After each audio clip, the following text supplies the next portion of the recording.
মাত্র ৪ মাসের শিশুকে নিয়ে ডাব্লিউবিসিএস পরীক্ষা দিতে এলেন ডুয়ার্সের চুমকি। রোববার ডাব্লিউবিসিএস প্রিলিম পরীক্ষার দিন দেখা গেল এক মায়ের অদম্য জেদের ছবি। বাতাবাড়ি থেকে প্রায় ৬০ কিলোমিটার দূরে তিনি ৪ মাসের কোলের শিশুকে নিয়ে জলপাইগুড়ির পরীক্ষা কেন্দ্রে পৌঁছান। পরীক্ষার সময় শিশুটিকে দিদার হাতে রেখে তিনি হলে প্রবেশ করেন। এদিকে পরীক্ষা কেন্দ্রের বিপরীতে থাকা জলপাইগুড়ি প্রেস ক্লাবের সাংবাদিকেরা সেই সময় লক্ষ্য করেন রোদের মধ্যে বৃদ্ধা শিশুকে কোলে নিয়ে দাঁড়িয়ে রয়েছেন।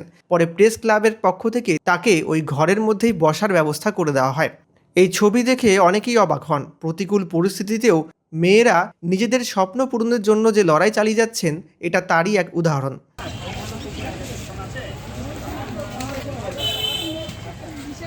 40 দিনের বাচ্চা নিয়ে পরীক্ষা দিতে এসেছে জলপাইগুড়ি।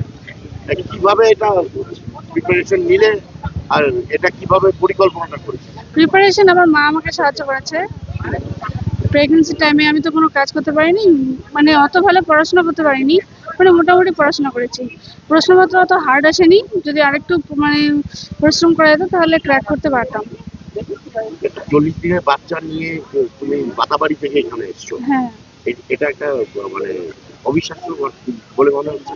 লড়তে তো হবে, জীবনটা যেহেতু আছে সংঘর্ষ করতে হবে না। আমি স্বামী প্রাইভেট কোম্পানিতে কাজ করে, বেতন খুব অল্প। কি করে আসলে পরীক্ষা দিতে? স্টেট বা সরকারি। বাচ্চা নিয়ে সমস্যা হলো না? না, মা সাপোর্ট করছে আমাকে। মা শাশুড়ি মা? না, আমার মা। কোথায় ছিল এতক্ষণ বাচ্চাকে নিয়ে কোলে নিয়ে? ওই যে উনি তো বলতে পারবে না আমাকে নিয়ে। জলপাইগুড়ি প্রেস ক্লাবে। কি নাম যেন বললো? চুমকি কুন্ডু।